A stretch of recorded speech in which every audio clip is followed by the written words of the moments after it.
Welcome dear rockers, चलिए देखते हैं अंडर द डोम सीरीज का सेकंड पार्ट। और जिन रॉकर्स ने अभी तक पहला पार्ट नहीं देखा है तो प्लीज पहले उसको जाकर देखिए, तभी आपको ये मिस्ट्री समझ में आएगी। सेकंड पार्ट की शुरुआत में दिखाते हैं कि 3 दिन डोम में बंद रहने के बाद लोग मायूस हो चुके हैं। इतना ही नहीं, डोम के बाहर पहरा दे रहे सोल्जर्स भी अब जा रहे होते हैं। अंदर दंगे होने लगते हैं और लोगों को शांत करने के लिए लेस्टर बाइबल के कुछ वाक्य पढ़ता है और बताता है कि ये सब भगवान की देन है, इसीलिए हमें इसको सहना पड़ेगा, जल्दी सब कुछ ठीक हो जाएगा। ये सुनकर फिलहाल तो लोग शांत हो जाते हैं, लेकिन टाउन के रिसोर्सेज तेजी से खत्म हो रहे होते हैं। अचानक लिंडा बेहोश हो जाती है और उसे हॉस्पिटल लेके जाते हैं। यहाँ एनजी शेल्टर में बंद है। जूनियर उसके लिए खाना और कपड़े लेके आता है। तभी एनजी उसे कैंची से अटैक करती है जो उसने कल अपने पास छुपा ली थी, लेकिन जूनियर बच जाता है और कहता है, मैं तुमसे बहुत प्यार करता हूँ, जब तक तुम मुझसे प्यार नहीं करोगी तब तक यही बंद पड़ी रहोगी।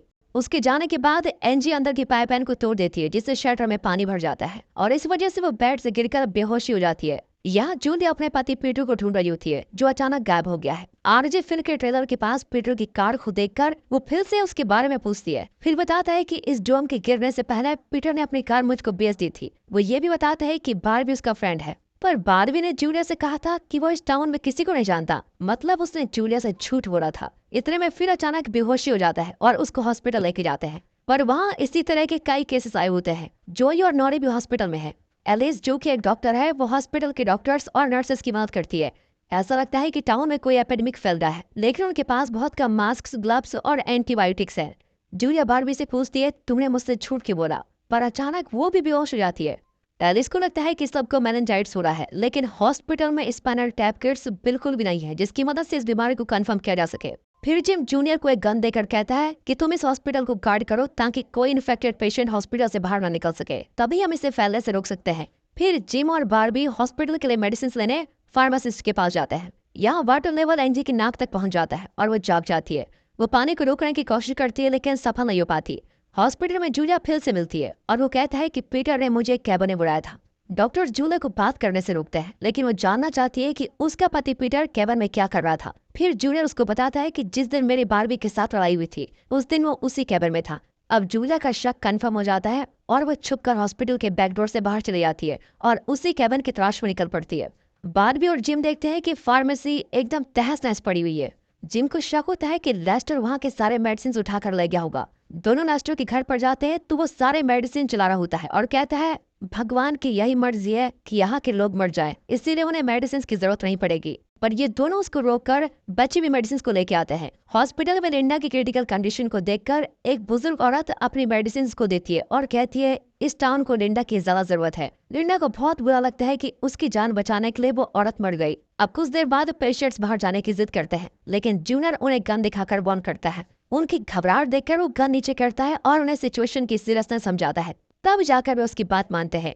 जूलिया केविन को ढूंढ लेती है, पर वहाँ बारबी से रिलेटेड कोई चीज नहीं होती, लेकिन वहाँ पर एक कुछ डॉक्यूमेंट से उसको पता चलता है कि पीटर पर भारी कर्ज था और जल्दी उनका दिवाला निकलने वाला था। जूलिया पीटर के साइड बिजनेस के बारे में कुछ नहीं जानती थी, तभी वो बेहोश हो जाती है। जोई और नॉरी रियलाइज करते हैं कि जब दोनों ने एक दूसरे को छुआ था तो उनको दौरा पड़ा था। अब एक फोन को सेटअप करके एक दूसरे को टच करते हैं। कुछ ही सेकंड्स में उन्हें फिर दौरा पड़ता है और दोनों कहते हैं कि पिंक स्टार्स कतार में है। होश में आने के बाद दोनों फोन पर रिकॉर्ड के वो वीडियो चेक करते हैं तो वो एकदम चौंक जाते हैं, पर फैसला करते हैं कि फिलहाल किसी को कुछ नहीं बताएंगे। बारबी केविन में जूलिया को बेहोश पाकर उसे तुरंत हॉस्पिटल लेके जाता है। वहाँ लिंडा जिम को बताती है कि जूनियर ने यहाँ का सिचुएशन अच्छी तरह हैंडल किया है, इसलिए मैं उसको अपना डेप्यूटी अपॉइंट करते हूँ। जब जूलिया को होश आता है तो वो बारबी से पीटर के बारे में पूछती है। बारबी बताता है कि वो एक बैटिंग कंपनी का कलेक्शन एजेंट है। एक बैटिंग में पीटर ने बहुत सारे पैसे गवा दिए थे और उससे पैसे कलेक्ट करने के लिए बारबी को भेजा गया था। अपने पति की बैटिंग की आदत के बारे में जानकर तो जूलिया एकदम शॉक हो जाती है, पर बारबी उसको नहीं बताता कि पीटर से उसकी मीटिंग हुई थी। अब रात को जब जिम घर लौटता है तो लेस्टर उसे प्रोपेन इंपोर्ट के लिए मिले हुए पैसे देने आया होता है। तभी हमें बताया जाता है कि ये लोग प्रोपेन इंपोर्ट करके उसे टाउन के बाहर के जवान लोगों को बेच देते थे। वो लोग प्रोपेन को ड्रग्स की तरह यूज करते हैं और दोनों ने इस इलीगल बिजनेस में बहुत पैसे कमाए। लेकिन इस इमरजेंसी सिचुएशन में लेस्टर पैसे लौटाकर अपने पाप धोना चाहता है। लेस्टर के जाने के बाद जिम को नीचे के शेल्टर से आवाज आती है। वो अंदर जाता है तो वहाँ एनजी को बेड के साथ चेन से बना हुआ देखता है। एनजी उसे खोल देने की भीख मांगती है, लेकिन जिम ऐसा नहीं करता, क्योंकि अगर वो बाहर गई तो जिम के बेटे जूनियर पर किडनैपिंग का इल्जाम लगेगा। अगली सुबह लेस्टर जिम से मिलने आता है और कहता है, मुझे मॉप करके एक शब्द बार बार सुनाई दे रहा है, जिम कहता है कि तुम्हारी हेयरिंग एड में कोई प्रॉब्लम होगी, पर लेस्टर एकदम पागल की तरह कहता है मैं इस डोम का मैसेंजर हूँ। जोई और नॉरी देखते हैं कि डोम के उस तरफ कई तितलियां चिपकी हुई है जो यहाँ की नहीं है। दरअसल इस डोम ने एटमॉस्फेयर का मैग्नेटिक फील्ड चेंज कर दिया है, जिसकी वजह से ये तितलियां इस डोम की ओर अट्रैक्ट हो गई है। तभी कई बसेस में लोग डोम के बाहर आकर जमा हो जाते हैं। ये लोग डोम के अंदर फंसे लोगों के रिश्तेदार या फ्रेंड्स हैं। गवर्नमेंट के ऑर्डर के अनुसार ये लोग यहाँ पर आए हैं ताकि चेस्टर्स मिल के लोग अपने रिश्तेदारों से मिल सके। लिंडा भी अपने मंगेतर से मिलती है। ये डोम और इसके अंदर फंसे लोग अब इंटरनेशनल न्यूज बन चुका है। डोम के अंदर और बाहर के लोगों का इमोशनल रियूनियन कवर करने के लिए कई सारे रिपोर्टर्स आए होते हैं। इसी बीच लेस्टर सभी को मौत के बारे में बताने लगता है और कहता है भगवान हमें मौत की ओर लेके जा रहे हैं। जिम उसको रोकने की कोशिश करता है, लेकिन वो कहता है तुम सबके सामने अपनी गलतियां कबूल कर लो, वरना मैं खुद ही सबको बता दूंगा। भीड़ में पीटर की बहन भी होती है जो जूलिया को पीटर का लेटर दिखाती है। उसमें पीटर ने लिखा होता है मैं जो करने जा रहा हूँ उसके लिए आप सब मुझे माफ कर दो, और जूलिया एक अच्छी जिंदगी डिजर्व करती है। जूलिया बहुत परेशान होती है कि शायद पीटर भारी कर्ज की वजह से कहीं भाग गया है। अब शाम होने पर मिलिट्री सभी विजिटर्स को वापस भेज देती है और सोल्जर्स भी जगह खाली कर देते हैं। बारबी अपना पुराना बैज दिखाकर एक सोल्जर से पूछता है कि उनका अगला प्लान क्या है, पर सोल्जर भी नहीं जानता कि गवर्नमेंट इस बारे में क्या प्लान कर रही है। उन्हें सिर्फ इस जगह को जल्द से जल्द क्लियर करवाने और यहाँ कभी न लौटने का ऑर्डर मिला है।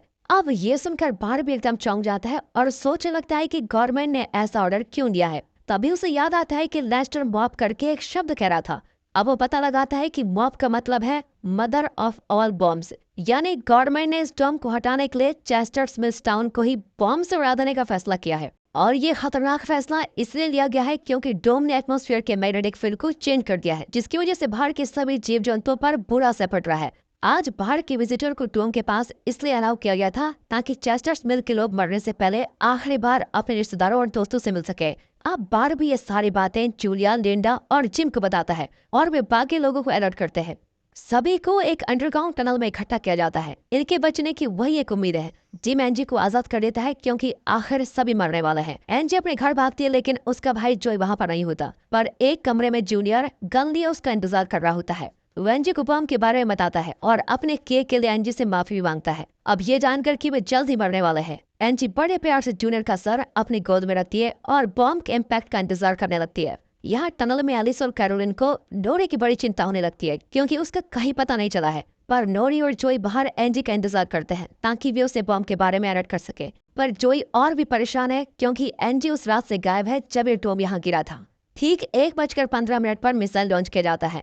मरने से पहले जोई और नोरी आखिरी बार किस कर लेते हैं, लेकिन इनकी किस्मत तो देखो, ये डोम जो उनकी मौत बनकर आया था वो मिसाइल को रोक देता है और इस टाउन और टाउन के लोगों को बचा लेता है। अब जिम बॉर्डर की ओर भागता है तो देखता है कि डोम के बाहर वाले एरियाज पूरी तरह डिस्ट्रॉय हो चुके हैं, लेकिन डोम पर एक छोटी सी खरोंच भी नहीं आई है। इतने में लेस्टर वहां कर दोबारा जिम से कहता है तुम पब्लिक के सामने अपने गुनाह स्वीकार कर लो। उस जगह पर इन दोनों के अलावा कोई नहीं होता और इस बात का फायदा उठाकर जिम लेस्टर के कान को डोम पर दबाता है। इस वजह से उसका हेयरिंग एड बस्ट होता है और लेस्टर मारा जाता है। यहाँ एनजी जूनियर के साथ अपने कमरे में होती है। वो गैस करती है कि अब जूनियर फिर से बंदी बना लेगा, इसलिए वो जूनियर पर अटैक करती है। वो एनजी को चेस करता है लेकिन वो बच निकलती है। दूसरी ओर एक गाड़ी के टकराने से वाटर टैंक फट जाता है। इसकी वजह एलिस है जिसे इंसुलिन की जरूरत है। इंसुलिन के ना मिलने से वो किसी भ्रम में है और इसी की वजह से ये एक्सीडेंट भी हुआ है। ऊपर से रेडियो टावर कोई सिग्नल ही नहीं पिकअप कर पा रहा है और कोई अजीब से ट्यून बजाया जा रहा है। टाउन के सारे पुलिस वॉकिस भी वही कर रहे होते हैं।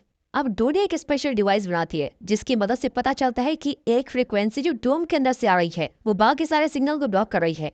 डोडी जूले के साथ उस फ्रीक्वेंसी को चेक करने जाती है। इस टाउन को यहाँ के एक झील से पानी मिलता है, इसीलिए इन्हें पानी की कोई कमी नहीं है। पर रेंडो और बार भी पता लगाते हैं कि डोम के गिरने पर एक मीथेन पाइपलाइन टूट गया था, जिसकी वजह से झील में मीथेन बढ़ गया है। इसका पानी अब जहर बन चुका है और इनके पास इसे प्योरीफाई करने का कोई तरीका भी नहीं है। अब लोगों में ये बात फैलने लगती है और कई लोग डिपार्टमेंटल स्टोर पर पानी के कैंस लेने आ जाते हैं। पर स्टोर का ओनर पैसे लेकर भी उनको बेचना नहीं चाहता क्योंकि इमरजेंसी के वक्त पैसों से कोई फायदा नहीं होता। अब लोग भड़क उठते हैं लेकिन लिंडा उन्हें शांत करती है। यहाँ जूनियर एनजी की तलाश कर रहा होता है और तब लिंडा उसे रोककर स्टोर में लेके आती है। वो कहती है तुम इन लोगों को संभालो ताकि यहाँ स्टोर ओनर को कोई परेशानी ना हो। अब हॉस्पिटल में इंसुलिन न मिलने से एलिस मरने वाली है। नॉरी किसी और से इंसुलिन चुराने के लिए बाहर जाती है। जोई उसके पीछे जाता है और दोनों एक खाली घर पर पहुंचते हैं, लेकिन एक आदमी उन्हें गन दिखाकर कहता है कि मैंने अपना लास्ट डोजेस कल ले लिया था। फिर वे दूसरे घर के अंदर घुसते हैं जहाँ मेडिसिन की कई बोतल फ्रिज में रखी होती है। तभी वहाँ पर एक लड़का आकर कहता है कि वो एक डायबिटिक पेशेंट है और ये सारी उसी की दवाइयाँ हैं। नोरी इस बच्चे से मेडिसिन नहीं चुराना चाहती, पर जोई एलिस के लिए एक शीशी उठाई लेता है। अब एंजी रोज के रेस्टोरेंट में पहुंचती है और बताती है कि जूनियर ने उसके साथ क्या क्या किया था। रोज फिर उसे शांत करने लगती है कि अचानक कुछ गुंडे वहां की सप्लाईज चुराने आ जाते हैं। दोनों उनका सामना करती है, लेकिन वे रोज को मार डालते हैं। एंजी अकेले उनसे लड़ने लगती है, लेकिन वे उसको मारकर बेहोश कर देते हैं। दूसरी ओर डिपार्टमेंटल स्टोर में लोग खाना और पानी चुराने लगते हैं और स्टोर के बाहर दंगे होने लगते हैं। पुलिस भी उनको रोक नहीं पाती। अब नोरी और जोई हॉस्पिटल लौट रहे होते हैं कि जूलिया और डोरी उन्हें नोटिस करती है। उनके डिवाइस से पता चलता है कि जो फ्रीक्वेंसी बाकी सिग्नल को ब्लॉक कर रहा है वो इन दोनों के पास से आ रही है। जोई उन्हें बताता है कि इस डोम के आने के बाद ही उन दोनों को दौरे पड़ने लगे हैं। और एक बात साफ है कि नोरी और जोई का डोम से कोई कनेक्शन तो जरूर है, लेकिन वे इस बारे में कुछ नहीं जानते। अब बारबी रेस्ट में आकर देखता है कि एक आदमी वहां के सप्लाई चुरा रहा है। बॉस को रोकता है और एंजी को बचा लेता है। बाहर दंगे को रोकने के लिए रेंडा अपनी गन निकालती है, लेकिन तभी बारिश होती है। लोग लड़ना बंद कर देते हैं और खुश होते हैं कि वे मरने नहीं वाले हैं। बारबी एंजी को जिम के हवाले कर देता है और जिम कहता है कि मैं इसे हॉस्पिटल लेके जाऊंगा, लेकिन वो एंजी को अपने घर लेके जाता है। यहाँ जोई और नोरी मिलकर डोम पर हाथ रखते हैं तो कोई फ्रीक्वेंसी ब्लॉक नहीं होती, सारे सिग्नल नॉर्मल हो जाते हैं। अब इन चारों को यकीन हो जाता है कि जोई और नोरी का इस डोम से कोई न कोई कनेक्शन तो जरूर है। पिछले कुछ दिनों के हादसों के बाद अब जूलिया बारबी को पसंद करने लगी थी, हालांकि उसने जूलिया के पति को मार डाला था। जब एंजी आंखें खोलती है तो जिम से पूछती है, मैं यहाँ कैसे आई? जिम कहता है कि अगर तुम वादा करोगी तुम मेरे बेटे के बारे में कंप्लेन नहीं करोगी तो मैं तुम्हें छोड़ दूंगा। इतना नहीं, जब इस डोम के लोग जंगली जानवरों की तरह बन जाएंगे तभी मैं तुम्हें प्रोटेक्ट करूंगा। एंजी यहाँ कहने वाली होती है कि वहाँ जूनियर आ जाता है और आगे क्या होने वाला है इस सस्पेंस के साथ इस सीरीज का सेकंड पार्ट यहाँ पर खत्म होता है।